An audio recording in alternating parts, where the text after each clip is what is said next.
ನಾನೊಬ್ಬ ಭಾರತೀಯಳಾಗಿ ನನಗೆ ತುಂಬ ಹೆಮ್ಮೆ ಪಡುವಂಥ ವಿಚಾರ. ಏಕೆಂದರೆ ಭಯೋತ್ಪಾದಕರನ್ನು ಬುಡ ಸಮೇತ ಕಿತ್ತು ಹಾಕುವಂಥ ಆಪರೇಷನ್ಸ್ ಆಗ್ತಿರೋದು ನಾನೊಬ್ಬ ಭಾರತೀಯರಾಗಿ ನನಗೆ ರೋಮಾಂಚನಗೊಳ್ತಿರುವಂಥ ಕ್ಷಣಗಳಿದೆಲ್ಲನೂ. ಏಕೆಂದರೆ ಒಬ್ಬ ಸಮರ್ಥ ನಾಯಕ ಇದ್ದರೆ, ದೇಶಕ್ಕೆ ನಾಯಕನಾಗಿದ್ದರೆ ಅವನು ಯಾವ ರೀತಿ ಉತ್ತರ ಕೊಡಬಲ್ಲ ಅನ್ನೋದನ್ನು ಇವತ್ತು ತೋರಿಸ್ಕೊಟ್ಟ ದಿನ. ಆದ್ದರಿಂದ ನನಗೆ ತುಂಬ ಸಂತೋಷ ಅನ್ನಿಸ್ತಿದೆ. ಅದಕ್ಕೆ ಎಲ್ಲರೂ ಕೂಡ, ಇಡೀ ಭಾರತೀಯರು ಪಕ್ಷಾತೀತವಾಗಿ ಎಲ್ಲರೂ ಕೂಡ ಕೈ ಜೋಡಿಸಿ ಅದನ್ನು ಒಗ್ಗಟ್ಟಾಗಿ ನೋಡ್ತಿರೋದಿದೆಯಲ್ಲ, ಅದು ಕೂಡ ನನಗೆ ಒಂದು ರೀತಿಯಾಗಿ ಸಮಾಧಾನ ತಂದುಕೊಟ್ಟಂಥ ವಿಚಾರ.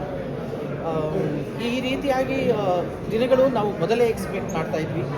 ಆಗಾಗ ಈ ಥರದೊಂದು ಅಟ್ಯಾಕ್ ಆಗ್ತಿದ್ದಾಗ, ಅದರಲ್ಲೂ ಕಾಶ್ಮೀರಲ್ಲಿ ಅಟ್ಯಾಕ್ ಆಗ್ತಿದ್ದಾಗ ಈ ಥರದ ಒಂದು ಕರೆಕ್ಟಾದ ಉತ್ತರ ಸಿಗಬೇಕಿತ್ತು ಅದು ಅಂಥೇಳಿ ಆ ದಿನ ಇವತ್ತು ಬಂದಿದೆ. ನನಗೆ ಅಫ್ಕೋರ್ಸ್ ಡೆಫಿನೆಟಾಗಿ ಸಂತೋಷ ಇದೆ. ಭಯೋತ್ಪಾದಕರು ಅದು ಯಾವುದೇ ಕೋಮಿನವರೇ ಆಗಿರಲಿ, ಯಾವುದೇ ಧರ್ಮದವರೇ ಆಗಿರಲಿ, ದಯಮಾಡಿ ಭಯೋತ್ಪಾದನೆಯನ್ನು ಬುಡ ಸಮೇತ ಕಿತ್ತು ಹಾಕುವಂಥ ಕೆಲಸ ಇವತ್ತಾಗಬೇಕು.